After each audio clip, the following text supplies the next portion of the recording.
सत श्री अकाल, welcome to Bluebird.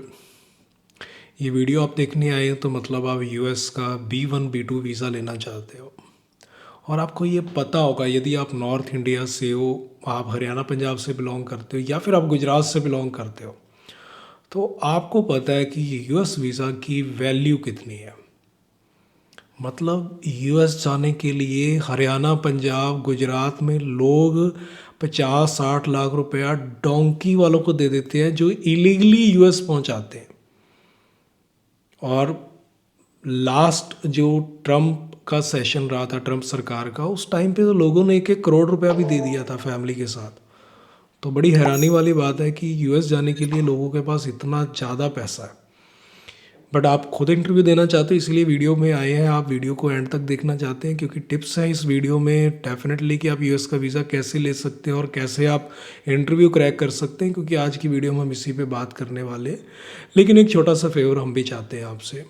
ये वीडियो फ्री में है, कोई चार्जेस नहीं है, कोई इसके लिए ज्वाइन बटन नहीं है हमारे चैनल पे।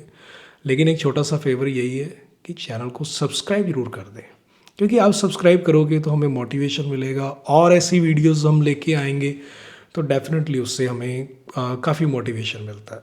तो वीडियो ऐड तक देखने से पहले सब्सक्राइब कर दें और हम दुआ करेंगे कि आपका इंटरव्यू जो है फर्स्ट अटैम्प्ट में क्लियर हो जाए। और वीडियो एंड तक ज़रूर देखें क्योंकि इसमें बहुत इंपॉर्टेंट टिप्स आने वाले हैं जो बहुत काम आपके आने वाले हैं। वीज़ा इंटरव्यू ये चीज़ एक बड़ा सा कईयों के लिए हुआ भी है। उनको लगता है कि इंटरव्यू देना बड़ा डिफ़िकल्ट है, कि एक वीज़ा ऑफिसर वो क्वेश्चन पूछेगा और हमें पता ही नहीं वो क्या पूछ लेगा, और जब वो पूछेगा उसका रिप्लाई हम उसके अकॉर्डिंग दे पाएंगे या नहीं दे पाएंगे। तो ये वाला एक डाउट वहाँ पे रहता है। बट मैं यहाँ पे आपको एक बात कहना चाहूँगा। लास्ट हमने एक वीडियोस पहले भी लास्ट भी हमने एक B1 B2 वीज़ा से रिलेटेड वीडियो जो थी वो पोस्ट की थी, और उसमें एक पॉजिटिव रिस्पांस हमारे पास एक आया था। किसी ने कमेंट किया था कि मैंने आपकी इंस्ट्रक्शंस को फॉलो किया है और हमें वीज़ा मिला है। तो थैंक यू कि आपने हमारी वीडियो देखी और उसके बाद आपने वीज़ा लिया, और वीज़ा लेने के बाद आप दोबारा आए और आपने कमेंट करके हमें अप्रिशिएट किया। इसके लिए बहुत बहुत थैंक यू आपका। और जो वीडियो देख रहे हैं, आपने सब्सक्राइब कर लिया तो आपका भी थैंक यू। अब हम बात मेन पॉइंट पे आते हैं कि जब आप आए हो इंटरव्यू के लिए, जब आप आए हो इंटरव्यू के क्वेश्चन देखने के लिए, तो हम उसी पे बात करेंगे। अब यूएस वीज़ा के इंटरव्यू में बहुत बड़ा इशू नहीं है। मतलब आप ये कह के चलो कि ये बहुत डिफ़िकल्ट है, इसके लिए 15-20 लाख रुपया किसी को देंगे, वो हेल्प करेगा, इंटरव्यू प्रिपरेशन कराएगा, या फिर आप ये कहो कि वो बंदा आपको हेल्प कर देगा या उसकी सेटिंग है एम्बेसी में। ये बड़ा हुआ है कि वो आपकी हेल्प कर दे, 10-15 लाख रुपया दे दे। नहीं नहीं, ऐसा कुछ नहीं है। किसी की सेटिंग नहीं हो सकती। पता ही नहीं है आपका इंटरव्यू कहाँ आने वाला है, सेटिंग किसके साथ करेगा वो। क्या किसी को पता है कि आपका इंटरव्यू कौन से बूथ पे आएगा, वहाँ पे किस वीज़ा ऑफिसर के सामने आएगा? क्या किसी में इतनी पावर है कि यूएस के सारे वीज़ा ऑफिसर वो परचेज, क्या किसी में इतनी पावर है कि वो यूएस के सारे वीज़ा ऑफिसर खरीद लेगा? मतलब ही नहीं है।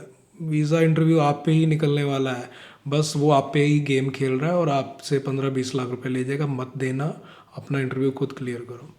और इंटरव्यू क्लियर करने के लिए एक पॉइंट बता रहा हूँ, वो आप ध्यान रख लेना, वो आपके काम आने वाला है और ये सबसे बड़ी हेल्प करने वाला है। वो पॉइंट है आपका DS-160 फॉर्म। जब आप वीज़ा इंटरव्यू में वीज़ा अफसर के सामने खड़े होंगे, जो इन्फॉर्मेशन आपने अपने DS-160 फॉर्म के अंदर फिल की हुई है, वही इंफॉर्मेशन जो है वीज़ा ऑफिसर यूज़ करेगा आपसे क्वेश्चन पूछने के लिए।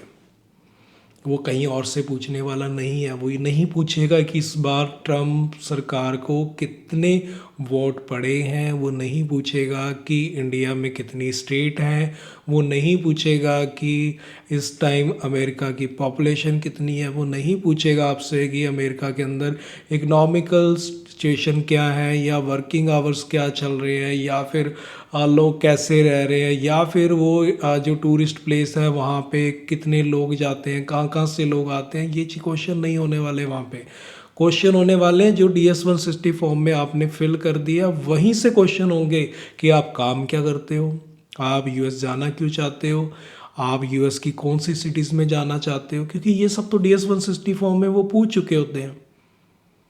आप तो DS-160 फॉर्म में बता चुके हो आप काम क्या करते हो, आपने तो बता दिया आपकी फैमिली में कौन कौन है, आपने तो बता दिया कि आपने ट्रैवल किया हुआ है पहले कि नहीं, आपने तो बता दिया है कि आपकी मंथली इनकम कितनी है, और आपने ये भी बता दिया है कि आप US में कौन सी सिटी में ट्रैवल करने जा रहे हो, आपने ये भी बता दिया है कि आप कितने दिन के लिए ट्रैवल करने जा रहे हो। ये सब तो आपने बता दिया DS-160 फॉर्म में, और वही चीज़ें तो वीज़ा अफसर दोबारा पूछ रहा है।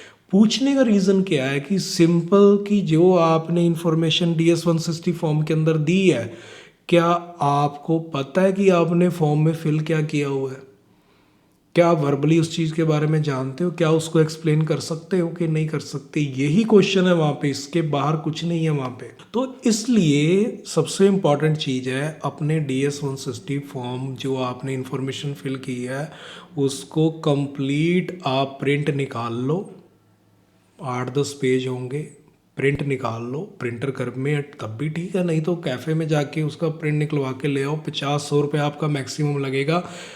निकाल के एक एक पॉइंट आप पढ़ लो कि आपने वीज़ा अफसर को क्या लिख के भेजा है, और जब वीज़ा अफसर क्वेश्चन करेगा तो जो आपने इन्फॉर्मेशन DS-160 फॉर्म में दी है उसी से रिलेटेड वही एग्जैक्टली आप वीज़ा अफसर को बोल के बताना है, और आपका इंटरव्यू वहीं पे क्लियर हो जाएगा। वहीं पे कॉन्फिडेंस देखा जाता है कि जो बंदा बोल रहा है, जो उसने लिखा है, जो वो बोल रहा है, क्या एग्जैक्टली वो मैच करता है उसकी बॉडी लैंग्वेज के साथ, क्या एग्जैक्टली वो मैच करता है कि वो जब बोल रहा है कहीं ऐसा तो नहीं लग रहा है वीज़ा अफसर को कि ये झूठ बोल रहा है, क्योंकि हम पकड़े जाते हैं, क्योंकि वीज़ा अफसर बहुत क्लेवर होते हैं। साइकोलॉजिकली हम जब झूठ बोलते हैं तो हमारी आंखें, हमारा फेस ये बता देता है कि हम सच बोल रहे हैं कि झूठ बोल रहे हैं।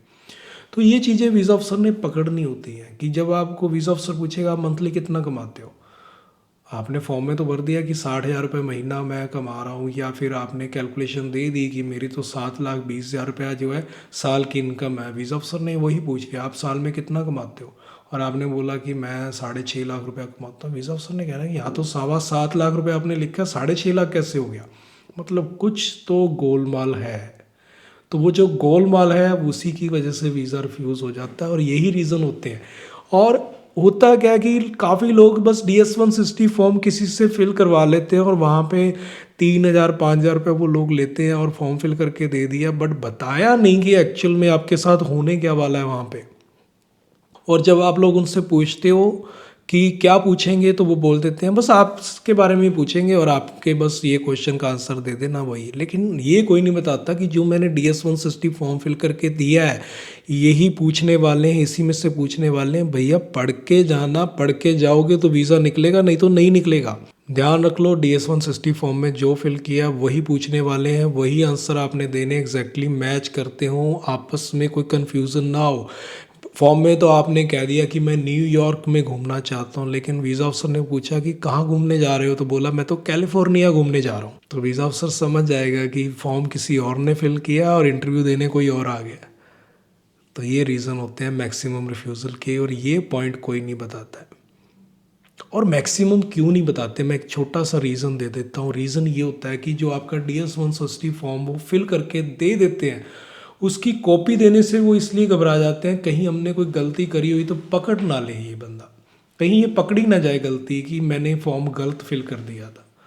तो इससे डरते हुए वो फॉर्म भी नहीं देते, और आप जो इंटरव्यू देने जाते हो वहाँ पे आप फेल हो जाते। ये एक रीज़न कॉमन है, और इंटरव्यू प्रिपरेशन यही है, इसके अलावा कुछ नहीं है, कोई हुआ नहीं है। कॉन्फिडेंस आपके अंदर अपने आप होगा जब आप DS-160 फॉर्म फिल करके जाओगे, खुद फॉर्म फिल करोगे, या फिर आप फॉर्म जो फिल किया हो उसको ध्यान से पढ़ के जाओगे, और जो एग्जैक्टली आपने इन्फॉर्मेशन वहाँ दी है वही वहाँ जाके आप बता रहे हो, तो वीज़ा निकल जाएगा, कोई प्रॉब्लम नहीं आएगी। तो उम्मीद करता हूँ ये इन्फॉर्मेशन आपके लिए काफ़ी काम की होगी और हेल्पफुल होगी। ऐसी और वीडियोस देखनी है तो सब्सक्राइब कर दें, सब्सक्राइब करेंगे तो ऐसी और वीडियोस बहुत लेके आएंगे इस चैनल पर। तो मिलते हैं फिर एक नई वीडियो में। सत श्री अकाल।